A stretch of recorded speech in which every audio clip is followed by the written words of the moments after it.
পবিত্র শবে বরাত উপলক্ষে এমন কিছু আমল রয়েছে, যদি কোনো ব্যক্তি খালেস নিয়াতে এই আমলগুলো সঠিকভাবে করতে পারে, তবে তার অতীতের সমস্ত গুনাহসমূহ আল্লাহ তাআলা মাফ করে দেবেন এবং তার সকল দোয়া কবুল করবেন।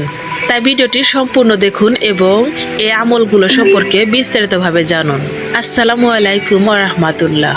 আশা করি আল্লাহর অশেষ রহমতে সকলে অনেক ভালো আছেন। শবে বরাতের আগে করণীয় যে আমলগুলা করবেন, নাম্বার 1, আন্তরিকভাবে তওবা করা, যা দোয়া ও ইবাদত কবুল হওয়ার পূর্ব শর্ত এবং সবচেয়ে গুরুত্বপূর্ণ একটি বিষয়। এ রাতে আল্লাহ তাআলা তার বান্দাদের ক্ষমা করেন এবং এ থেকেই খাঁটি তওবা করা। তাই আগে থেকে এই খাঁটি তওবা করা আস্তাগফিরুল্লাহ রাব্বি মিন কুল্লি জামবে আতুবু ইলাইহি, অর্থ আমি আল্লাহর কাছে আমার সব গুনাহের জন্য ক্ষমা চাই এবং তার দিকেই ফিরে আসি। নাম্বার 2, মানুষের হক আদায় ও মন পরিষ্কার করা। হাদিস এসেছে, নবীজি সাল্লাল্লাহু আলাইহি ওয়াসাল্লাম বলেছেন, এই রাতে হিংসা, বিদ্বেষ ও সম্পর্ক ছিন্নকারীদের ক্ষমা করা হয় না। তবে শবে বরাতের আগে যদি কোনো ব্যক্তি খাঁটি তওবা করে আল্লাহর দিকে ফিরে আসে এবং পূর্বের পাপসমূহ নিয়ে অনুশোচনা বোধ করে, তাহলে আল্লাহ তার পূর্বের গুনাহসমূহ মাফ করে দেবেন। তবে করণীয় হলো, যা অবশ্যই করতে হবে তা হলো, তাই শবে বরাতের আগে যদি কারোর সাথে ঝগড়া বিপদ থাকে তাহলে তা মিটিয়ে নিন। অন্তরের রাগ ও হিংসা থাকলে তা দূর করে দিন। মানুষকে ক্ষমা করুন। কারো হক নষ্ট করে থাকলে তা ফিরিয়ে দিন। যদি এই কাজগুলো আপনি করতে পারেন, তাহলে মহান আল্লাহ তাআলা আপনার অতীতের ভুল এবং পাপসমূহ ক্ষমা করে দেবেন। নাম্বার 3, নফল নামাজ। নির্দিষ্ট সংখ্যা বেঁধে পড়া নামাজ প্রমাণিত নয়, তবে সাধারণ নফল নামাজ পড়া উত্তম।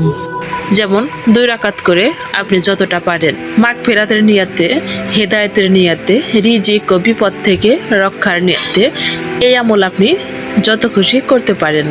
ফরজ ও সুন্নাতের পরে নফল ইবাদতের স্থান। আপনি নফল ইবাদত ইচ্ছা অনুযায়ী করতে পারেন, এটা যত খুশি তত, তবে অবশ্যই ফরজ ও সুন্নত আপনাকে পালন করতে হবে। আর শবে বরাতের নামাজ হলো নফল ইবাদত। এই নফল নামাজ আপনি 8 রাকাত, 12 রাকাত, যতটা সম্ভব ইচ্ছে চাইলে করতে পারেন। তবে ইবাদত অল্প হলেও সহিভাবে করার চেষ্টা করবেন। নাম্বার 4, কোরআন তেলাওয়াত। অল্প হলেও মনোযোগ দিয়ে পড়ুন, বিশেষ করে সূরা ইয়াসিন, সূরা দুখান ও সূরা আর রহমান। নাম্বার 5, দরুদ শরীফ। দোয়া কবুলের জন্য সবচেয়ে গুরুত্বপূর্ণ যেটি, তা হলো নবীর উপরে দরুদ পাঠ করা।